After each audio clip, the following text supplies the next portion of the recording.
Para sembrar en el jardín. Cuando te vi. 8 en punto de la mañana, qué gusto poder contar con su presencia como todos los días de lunes a viernes aquí en la revista con temas de interés, de actualidad, sobre todo que le damos diferentes enfoques para que todos opinemos y también temas que le ayudarán a mejorar a usted su estilo y su calidad de vida. Hay uno de los temas que lamentablemente estuvo sobre la palestra durante esta semana y es el hecho de la bebé encontrada en un basurero en una casa de habitación en Cartago. Y esto claramente nos conmueve el corazón, nos hace un puñito el alma, pero son cosas y situaciones que pasan. El futuro de esta bebé, claramente muchos lo hemos pensado, ¿qué va a pasar con esta menor? ¿Quién va a hacerse cargo de ella? Ya que claramente su madre de 18 años no quería mantenerla a su lado. Para eso tenemos el día de hoy a la licenciada Emilia Williams, a quien siempre es un placer saludar y conversar. ¿Cómo está? Hola Pau, ¿cómo estás? Feliz viernes. Igualmente para usted. Esto nos llama muchísimo la atención porque uno pensaría que no existe ser humano en el mundo capaz de dejar a su propio hijo, carne de su carne, sangre de su sangre, abandonada en un basurero y en las condiciones en las que estaba, ¿verdad? Pero pasa. Y ahí es donde surge la pregunta, licenciada, ¿quién se hace cargo de la custodia de esta niña? Bueno, antes que esto, Paula, yo quisiera que hiciéramos un breve análisis de qué está pasando en nuestra sociedad. Totalmente. ¿Qué está pasando que estamos llegando a ver estos casos? Recuerdo uno, por cierto, creo que también fue en Cartago en 2018, con una persona menor de edad igualmente abandonada en esos términos. Entonces, ¿qué es lo que está pasando en nuestra sociedad que estamos llegando a estos extremos, verdad? Yo no creo que nadie en este mundo tenga la intención de hacer algo así, ¿verdad? Sí. Tiene que ser una situación absolutamente desesperada y extrema por la que estaba pasando esta persona y bueno, ella tendrá su propio proceso penal, ¿verdad? Tendrá que responder penalmente, entiendo que se encuentra detenida, entonces ella tendrá que enfrentar su propio proceso, pero entonces, ¿qué pasa con esta niña, verdad? ¿Qué vamos a hacer ahora nosotros como sociedad con esta niña?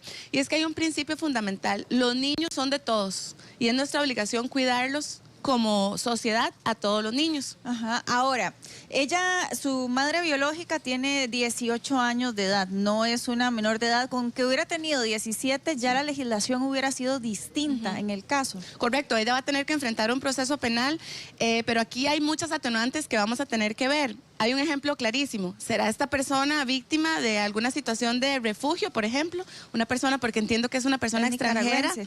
Entonces, ¿será que ella tiene una situación de refugio? ¿Será que es una persona que tiene una depresión posparto muy severa? ¿Verdad? No sabemos cuál es la condición de ella y hay temas penales que van a analizar la situación de ella.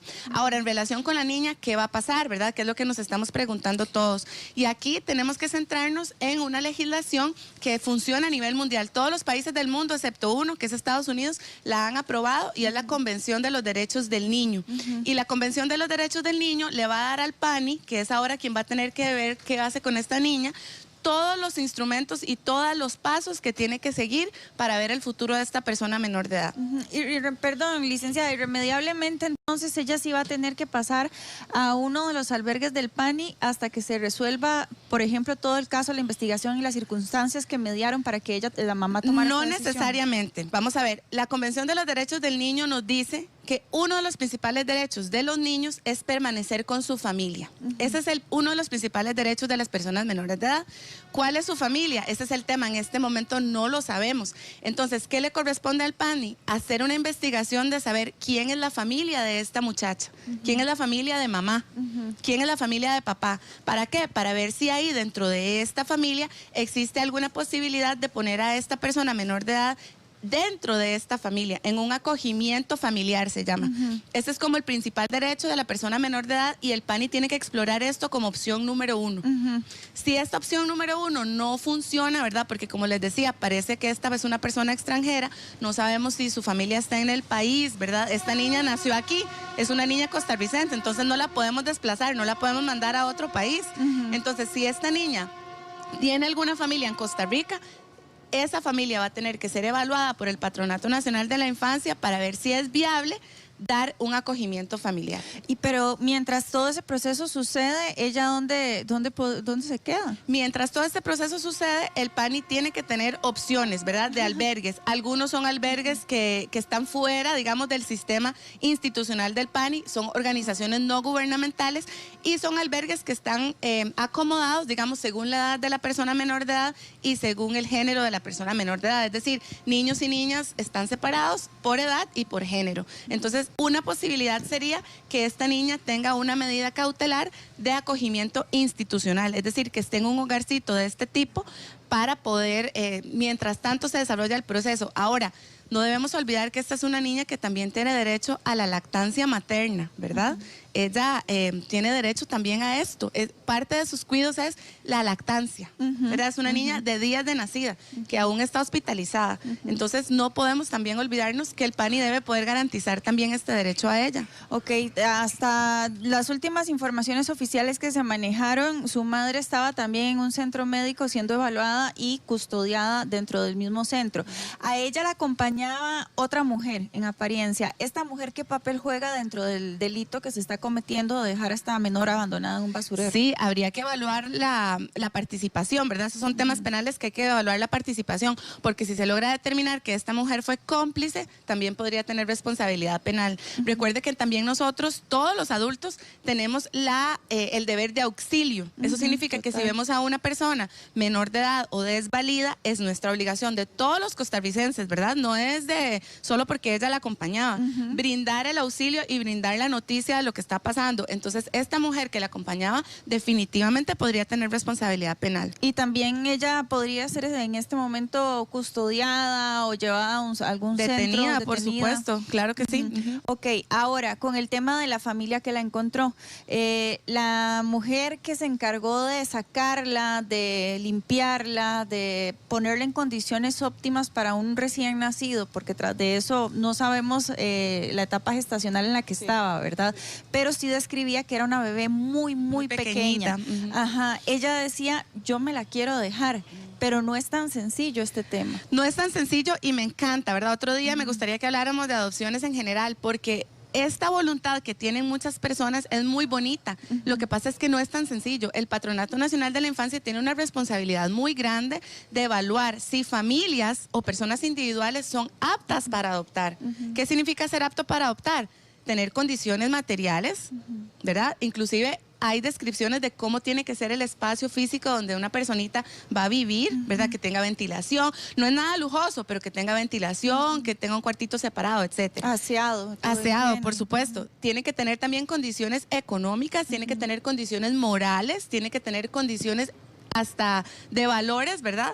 Para saber que son personas aptas para adoptar. No es como decir, usted la quiere, tómela, ¿verdad? No, el Patronato Nacional de la Infancia tiene este deber de evaluar a esta familia, que esta familia ingrese al sistema de la Oficina de Adopciones del PANI. Pero aquí hay una opción importante y es que podría pasar que esta familia solicite que ellos sean un recurso comunal, se llama, ¿verdad? Dijimos primero que la primera opción es el recurso familiar. La segunda opción, de no haber familia o no ser apta, es el recurso comunal, ¿verdad? Este recurso comunal, ¿qué quiere decir? Una familia amiga, una familia que conozca de la situación o una familia como esta, que ha sido impactada por esta situación tan trágica que se dio en su casa, que si bien es cierto, pasa todo el proceso, el PANI podría decir, vamos a depositar a esta niña en este recurso comunal mientras se da todo el proceso de adopción, que no es un proceso fácil, no es un proceso rápido, es un proceso muy detallado porque estamos entregando a una persona menor de edad en condiciones como si fuera su hijo biológico, ¿verdad? Con todas las responsabilidades que puede tener un progenitor. Entonces es un proceso muy detallado. Ahora que usted dice eso, licenciada, entonces digamos que se acogieran a esta opción comunal, ¿verdad? Se va a ir creando un vínculo inevitable, más por las circunstancias, las situaciones en que se dio este abandono, entre la familia y la menor, sobre todo la familia que ya son seres adultos, pensantes, ¿verdad? Esto les podría beneficiar, eventualmente sería un punto a favor si ellos cumplieran con los requisitos y quisieran dejársela por encima de otras familias que también están interesadas en adoptarla. Correcto, porque hay que ver aquí hay un único interés por el que tenemos que velar y es el interés de la persona menor de edad. Entonces, si durante todo ese proceso que esta persona menor de edad está con este recurso familiar en un acogimiento comunal, entonces, ¿qué pasa? Se ve que la bebé está bien cuidada, se ve que la bebé está contenta, que va bien en su desarrollo y por supuesto que esto es un punto a favor, como decís, para que eventualmente pueda ser entregada en adopción a esta familia. Entendiendo también que hay una fila de familias esperando niños, claro, ¿verdad? sí. Hay una fila de familias esperando niños y estas familias que ponen en su solicitud, bueno, aceptamos niños de 0 a 10 años, que sean hombre o mujer, que tengan o no tengan discapacidad. Es decir, las familias están muy deseosas de tener niños. Claro. Entonces no debería por qué saltarse, digamos, toda esta fila, excepto que le genere a esta menor mucho beneficio. Ahora bien, eventualmente si la menor lograra quedarse en este hogar o en cualquier otro hogar que cumpla con los requisitos para que ella tenga una calidad de vida como la merece, ¿verdad? Y eventualmente pasa un tiempo y resulta que aparece una familia en Nicaragua que la reclama, que de momento en las investigaciones no tenía ninguna disposición de dejársela y de pronto la reclama. ¿Qué pasa en ese sentido? Vieras que pasa esto digamos, bastante frecuentemente. Y aquí es importante entender que para que un niño pueda ser adoptado o una niña pueda ser adoptado, tiene que ser declarado en abandono, ya sea a nivel judicial o sea a nivel administrativo. Una vez que este niño o niña es declarado en abandono, no hay posibilidad de reclamar. Ok. ¿Verdad? Pero por eso este proceso se da, digamos, con pasos, se tiene que notificar a todo el mundo tiene que estar enterado de que esta persona menor de edad va a ser declarada en abandono. Y la principal razón por la que la persona menor de edad es declarada en abandono es o que exista violencia o que exista negligencia en el cuidado. ¿Y qué más claro que este caso? Pero es que a mí me surge la duda sobre todo por el hecho de que son extranjeros y su madre biológica es extranjera. El PANI tiene la obligación entonces de ponerse en contacto con su homólogo en Nicaragua para gestionar toda la parte de investigación de que no existe familia que desee hacerse responsable de la menor en su país. No es obligación del PANI. Sería deseable, digamos, como para que el proceso quede bien saneado y no haya posibilidad de oposiciones después, pero el PANI con que investigue si en el país hay una opción viable, porque recordemos que la niña al haber nacido aquí es una niña costarricense. Entonces, si su familia está en Nicaragua, su familia no puede venir y decir, me la voy a llevar, ¿verdad? Cualquier posibilidad de acogimiento familiar tendría que ser en el país y el PANI tiene que investigar que esa familia tenga arraigo en Costa Rica. No es que va a venir una familia de Nicaragua que nunca ha estado en Costa Rica a reclamar a esta niña. No va a suceder. O sea, va a tener que tener arraigo en el país. Esa es una de las razones importantes por las que personas extranjeras que vienen a Costa Rica con la intención de adoptar terminan no haciéndolo, ¿verdad? Como vemos países africanos, por ejemplo, muy comúnmente, que es mucho más sencillo el tema de la adopción, aquí en Costa Rica no. O sea, la revisión que se da psicológica, de trabajo social, económica, que hace el PANI para que diga, esta familia es apta, es muy seria. Entonces, ¿cómo van a traer esas personas toda la documentación? Decir que tienen, por ejemplo, el récord de crimen en Nicaragua, no va a ser fácil. Entonces, probablemente eso no va a suceder y la niña va a terminar en una opción en el país. Si existiese arrepentimiento por parte de la madre biológica y de pronto ella quiere reclamar a su hija, ¿tiene opciones o ya con solo el hecho de lo que hizo, abandonarla en un basurero, ya pierde totalmente sus derechos como madre biológica sobre ella? No, siempre tiene opciones. Siempre tiene opciones. Inclusive vemos casos, ahorita yo estoy llevando un caso de un niño de 10 años que tiene 5 años de estar en el sistema, ¿verdad? De estar de hogar en hogar en hogar, de ONG en ONG, y su madre está en rehabilitación, tenía una condición de enfermedad por adicción, ahorita su madre está en rehabilitación, se apersonó al proceso y quiere recuperar el vínculo con su hijo menor de edad. Hay una familia muy interesada en adoptarlo y yo les digo, su madre siempre va a tener preferencia, siempre, porque la Convención de los Derechos del Niño garantiza eso y comenzamos diciendo eso de primero, ¿verdad? El niño siempre está mejor con su familia, salvo que su familia le genere una situación de riesgo. Entonces, si esta madre se rehabilita, busca ayuda, se determina que tal vez lo que hizo fue por una enfermedad que padece, mental, ¿verdad? Si esta madre se rehabilita y logra demostrar pasado el tiempo y este niño todavía no ha sido niña, no ha sido declarada en abandono, sí podría tener opción de regresar con ella. Y si regresa con ella, ¿se le da algún tipo de seguimiento a la madre biológica para cerciorarse de que cumpla con los requisitos para el cuidado de la menor? Por cuánto supuesto, tiempo? este seguimiento que da el PANI en estos casos es un seguimiento muy serio. pongamos un ejemplo. Hay una llamada telefónica y se escucha que, por ejemplo, yo soy vecina de un lugar y escucho que están gritándole mucho a un niño. Yo llamo por teléfono al PANI y pongo en conocimiento esa situación. Aún en casos así de leves, el PANI manda a esos padres a talleres, ¿verdad? Vaya a estudiar, vaya a talleres para padre, tiene que completar este taller vía virtual, etcétera, y tiene que demostrar al PANI que hizo todo ese procedimiento. Estamos hablando de personas menores de edad. Entonces, si esta madre tuviera alguna opción con esta chica, ella tendría que demostrar que ha hecho un esfuerzo sobrehumano y que se encuentra en una situación completamente diferente a la que le obligó a hacer esto que hizo, ¿verdad? No es un proceso sencillo, hay muchísimas verificaciones de por medio. ¿Y este seguimiento tiene un plazo establecido para darse o simple y sencillamente se tiene que hacer de por vida hasta que la menor cumpla la mayoría de edad? ¿Cómo funciona? No hay plazos establecidos y va a depender de las noticias que vaya teniendo el PANI, ¿verdad? Por ejemplo, si unos progenitores completaron este taller, vuelven a entrevistar a la persona menor de edad o vuelven a entrevistar a la familia, vuelven a entrevistar a los recursos comunales y se dan cuenta que la situación va mejorando, entonces, por decirlo así, los dan de alta, ¿verdad? Aunque en cualquier momento se puede volver a abrir el expediente.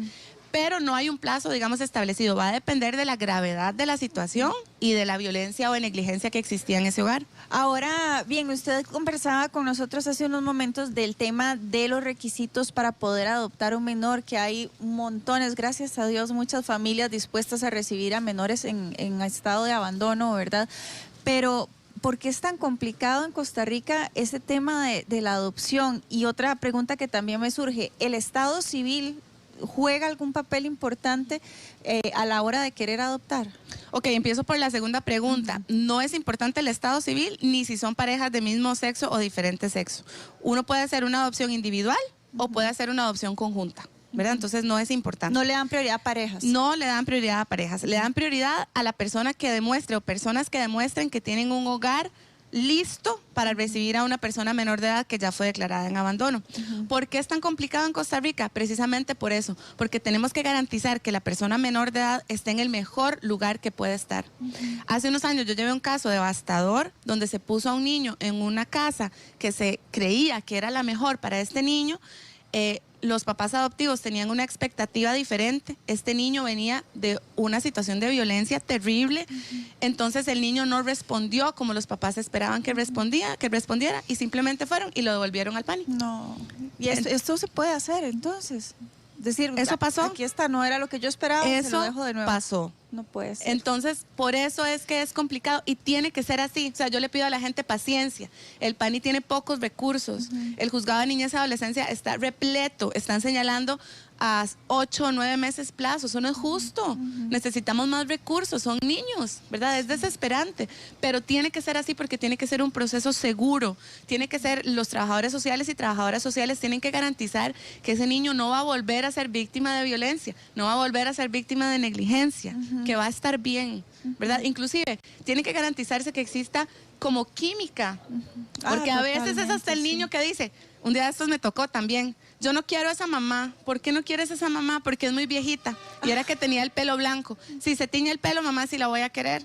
Entonces la mamá se tuvo que teñir el pelo, ahora sí quiero a esa mamá. Dentro de su inocencia. Dentro de su inocencia. Entonces hasta eso hay que ver la química y por supuesto siempre va a ser lo más importante la opinión de la persona menor de edad.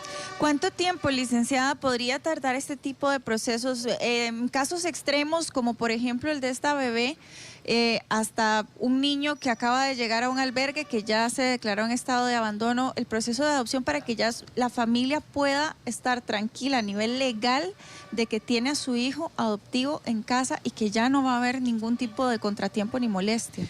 El tema va a estar siempre si hay o no hay declaratoria de abandono. Cuando ya hay declaratoria de abandono, sea que el PANI lo hizo dentro del PANI o sea que lo hizo el juez o jueza, el asunto fluye generalmente bastante rápido, ¿verdad? Son dos procesos que hay que hacer, uno dentro del PANI, el PANI termina el proceso de revisión, le dice a la familia, ahora sí, vayan a donde el juez, y uno presenta el proceso de adopción, la solicitud de adopción, y si no hay oposiciones, digamos que en un año, eso va a estar listo. Donde viene la pega, es en el tema de la declaratoria de abandono, porque ahí es donde vemos oposiciones de los padres o madres, ¿verdad? Diciendo que no quieren que el niño se declare en abandono, que ellos van a cambiar, que ya tienen trabajo, que ya no están consumiendo drogas. O sea, ahí es donde viene digamos, como la confusión y las cosas complicadas se dan en la parte de la declaratoria de abandono. Si ya tenemos la declaratoria de abandono, pues va a funcionar y ya la familia está, digamos, bien vetada, por decirlo así, por el PANI, la situación va a ir bastante rápido. Ok.